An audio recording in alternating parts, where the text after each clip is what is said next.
Welcome back, everybody. This Caleb Hammer clip went viral, and I'm going to react to it as an entrepreneur, business owner, and give you my thoughts. I think that you will be surprised on where I'm at. Yeah, reality sucks. Capitalism is bad. I don't like it.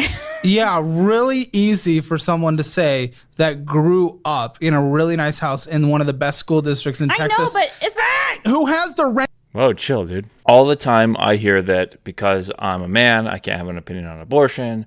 Because I'm white, I can't have an opinion on race. I feel like Caleb is doing that here.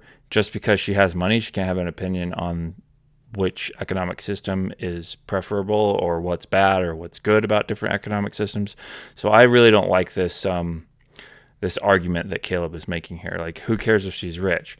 Like, if she's poor, it would be really easy. It'd be even easier for her to say that capitalism is bad. Rent paid for that is able to go to Europe and on a whim with their sister, who's able to do girl math, who's able to be fun employed. Yeah, it's easy to say that the system's bad when you're doing that because you've never had to work for it. You never got to actually see what happens when you put in the work and get benefits and actually have a little bit of responsibility and actually build something or do anything. Okay, but there's lots of people, millions of people that do put in the work, and they're still living paycheck to paycheck. So again, I don't see how it's easier for her to say this. I would think that it would be harder for her to say that capitalism is bad because she's going against what her experience is. Capitalism for her has been great. You've grew up in privilege beyond privilege beyond privilege beyond privilege. It's only the people who speak like you that grew up in a world where you've never had to do a single thing in your life. So I don't want to hear about that. What a joke. Lots of lower class, working class people who have the exact same opinion that she does. I'm sorry. I just wish everybody had but yeah, like you were saying, that I wish a lot of things. Wishing doesn't get people places. You try to create the best systems possible. This doesn't matter. Oh my. If it's the best system possible, then why are there people I'm not saying this is the... So something that drives me crazy as a businessman and an entrepreneur is, and I swear, I don't know what it is, but it's almost like a form of Stockholm syndrome. It's just because like you've been successful, somehow you need to defend the system that you're in and not look around you and see all the other people that are suffering and hurting, or just looking at people who are vastly more successful than yourself and thinking, well, they didn't work as hard as I've been working and somehow they've got all these benefits. And so I've never felt an obligation to defend any economic system. It's for the same reasons I don't feel an obligation to defend a specific religion. I think that whenever you have to really defend something, you got to take a look and ask yourself, why do you have to work so hard to defend it? It should just be self-evident if something is a net positive. Shut the f up. I'm not saying this is the best system possible. I'm saying we don't do the I wish this is how it all is. Yeah. You try to create the best systems possible to give people the opportunities to live. Terms like socialist, capitalist, free market, communist, all these things get mixed up. For one, we live in a mixed economy anyways. We don't really live in a free market. We definitely don't live in a free market. We don't live in free market capitalism to begin with. So this idea that we have to constantly defend, I mean, think about this. We're constantly arguing against giving free college tuition. And I personally don't think that we should I don't think that college should be free, personally. But that's because we already get 13 years of free education as it is. Those are socialist programs. We have Medicaid, Medicare, we have EBT, we have the roads, we have police, we have firemen. Like, these are all social programs that we have. So this idea that we have to defend this mythical system that doesn't even exist in America has always confused me, and I refuse to do it. I refuse to fall in line with what Caleb is doing here and just freaking out and losing his mind over somebody who says, I don't like capitalism. It's like, capitalism is not a religion. It's just one economic system, and it may be better than others, but it's not a god. It's not something that we need to worship. Live the best lives. I'm not saying everything's perfect. I'm not saying this is the best system possible. I don't know. Everything's a f***ing hypothesis. Okay, so if you don't know, then why are you getting so heated? Like, it's Yeah. but for you to say that is disgusting. Yeah, no, I know. I'm a real hypocrite for that. But the people who you should be going after are the people in the top something percent that like hoard all the world's wealth. Like, go after those people. Those people need to be taxed, and that money Tax needs to to the be, max. yeah. What does that even look like to you? You probably don't even know what that looks like. What does that look like? How do you tax them to the max? I'm not sure. I have somebody else. Who does my Oh, taxes. interesting. well, I wish Caleb would give some examples here, but I don't necessarily think that increasing taxes is part of the solution. I do think that as ownership becomes more valuable, as it already is, more valuable than labor, at a certain point, we are going to have to redistribute ownership somehow to people in the economy. Like, I get that people get Social Security checks, but are those necessary if everybody owns a certain percentage of every company? This is, again, just spitballing, but I really don't see how, like if McDonald's, for instance, completely automates their stores, which they are trying to do. I actually have a goal of someday owning a McDonald's where I can man it with just myself and run a full day through it with that much automation. And there's videos of already of McDonald's that are fully automated. I don't know if that'll be like ubiquitous anytime soon, but in the future, I assume it will be. And if you can't get a job at a McDonald's or any fast food place, for that instance, it's like, how do you even climb up that economic ladder if everything is completely automated, if everything is done by robots, if everything is built, if the assembly line requires no humans? It's like, does just Elon Musk get all the money, get everything because he is the only person that's necessary at Tesla? Again, I am extrapolating and I am like going to the extremes here, but that's the way that the economy is kind of going. It's going towards automation. It's going towards AI. And I'm not one of those people who think that like AI and driverless cars and there won't be any truckers is anytime around the corner. But let's just look at 100 years from now. I'm thinking about my children. I'm thinking about my grandchildren. It's like, how is this issue going to be solved? And I do not think that it's necessarily going to be the same that it has been the last 300 years, where you can just get a job, start a small business, grow it, pass it on from family to family. It's like Walmart's putting businesses, Amazon and Walmart combined are putting businesses out of business every single day. They're only continuing to grow. I mean, look at their stock value. It just continues to grow year over year over year. And Google continues to grow year over year over year. I've spent probably $250,000. In fact, I know for a fact I've spent $250,000 just in the last 3 years, just handing over to Google just so that my local business can be seen and known by it. So Google's just scraping off 10% or more of companies of all local businesses, because I'm not the only company that's local that's competing. There's 20 local businesses that are in what I do. And so they're taking $250,000 from each company, maybe more, from all of those businesses. I mean, come on, this is ridiculous. I mean, there used to be white and yellow pages where people would go, and companies wouldn't have to spend 10 to 20% and give it to some big, huge corporation out there. Is Google evil? No. Is Google going to continue to grow and take advantage of local companies and businesses? Yeah. Is that good? Is that necessarily good? I would argue it's not. This person's voting. Yes, I am. And I already know. I mean, it's just so insulting too. Like, it's disrespectful. One, I don't think she ever even said that she was a socialist. And even if she did, so what? Like, who cares? It's like this spooky idea. It's like, ooh, a socialist. Like, yeah, you were taught by socialists. You were like, your teachers were paid when you went to school. Caleb probably went to a public school. His teachers were paid by tax dollars. Know who I'm voting for. And you literally can't describe a tax. Like, I feel like Caleb is just freaking out, not really making a good argument. She could be wrong, but he's not making a good case. He's just insulting her.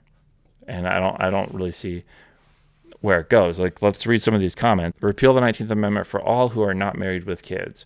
Okay, but Fid, are you against child tax care credits? Do you think people with kids are against the CHIP program? Do you think people with kids are against the Medicaid program? Do you think that they're against school lunches being paid for? Do you think that they're against K through 12 being paid for? These are all socialist programs. Do you think that they wouldn't vote for those? Of course they would.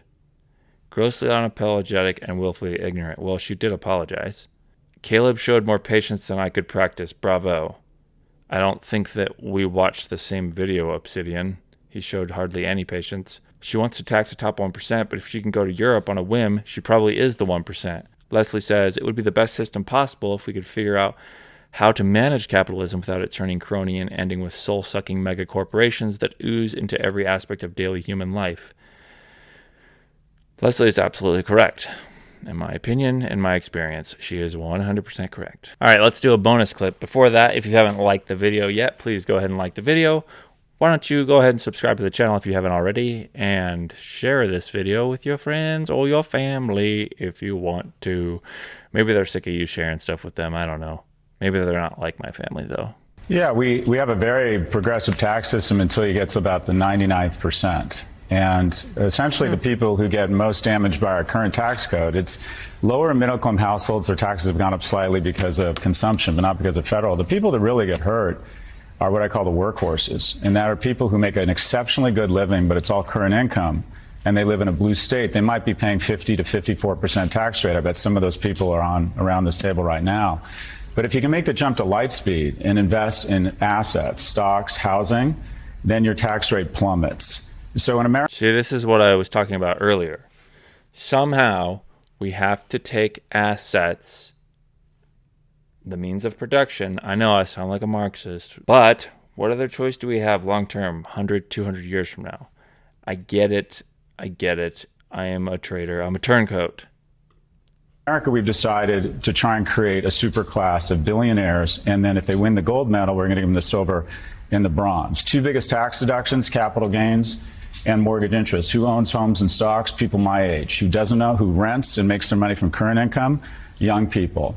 So we've decided that the wealthiest people in the world should get exceptionally more wealthy. Minimum wage stuck at $9.25. Stock market is screamed up. The average 70-year-old is 72% wealthier than they were 40 years ago. The average person under the age of 40 is 24% less wealthy. I don't like when people use the minimum wage argument. Minimum wage is not the average wage. Average wage is what matters. Minimum wage, hardly anybody gets minimum wage. It's like 1 or 2% of people, and they're typically younger. In fact, we should just do away with the minimum wage because it just sets a false floor so the companies can pat themselves on the back because they say, hey, we pay more than minimum wage. We pay $4 more than minimum wage. And then it's like, you pay $13 an hour? This is minimum wage is corporations, big companies, they love the minimum wage. They love it. We are purposely transferring more wealth from the poor and middle class to the upper class to the super rich, and from young to old. And you say in the book, which is true and alarming, but let's say a 30-year-old American in America right now is doing no better than his or her parents. Then that's a new thing in American history that you would think over time, we want to do better than the next generation, than the last generation. It's not happening anymore. I think it all ties into what we're talking about on campuses. For the first time in our nation's history, a 30-year-old man or woman isn't doing as well as his or her parents were at 30. That is the social compact breaking down. People aged 30 to 34, 60% of them in 1990 had one child. Now it's 27%. People are opting out of America. They're not optimistic about it. They're not having kids. Young people aren't having sex. They're not meeting. They're not mating. The pool of emotionally and economically viable men shrinks every day, which lessens household formation. So we have a real issue. Young people are enraged. So it turns every cut, every movement into an opportunistic infection because, quite frankly, they are just pissed off. They look up, they see wealth, exceptional wealth across my generation and people in certain industries, and they are really struggling. Their purchasing power is going down, and the incumbents create artificial scarcity on campus. We take pride in rejecting 90% of our applicants, so the incumbents who already have a degree see their degree go up in value. We get very concerned with housing and traffic once we own a housing. Housing permits are sequestered from young people. Housing prices have gone from $290 to $420 in the last 4 years. Well, that's because you've increased the money supply, you've increased the loans. Stop doing that. So a young person, a house, stocks that I don't own skyrocket in value. Let's have COVID relief and flush the markets and take assets way up, because if 1 million people dying would be bad, would be tragic if I got less wealthy. And we're doing it on their credit card. Young people have every reason to be enraged, and every issue they see, they look up, they get. Credit cards should be slowly, the amount that they can charge as an interest rate, we should start creating laws right now where it gets lowered every single year, and it needs to be capped probably around 7% at most. The fact that they're like 25% is absolutely mad. So you can give somebody a $50,000 line of credit and charge 25, 30, 35%. That is slavery. They'll never be able to pay it off. It'll only increase. I don't see why our government thinks it's okay. Oh, wait, that's right.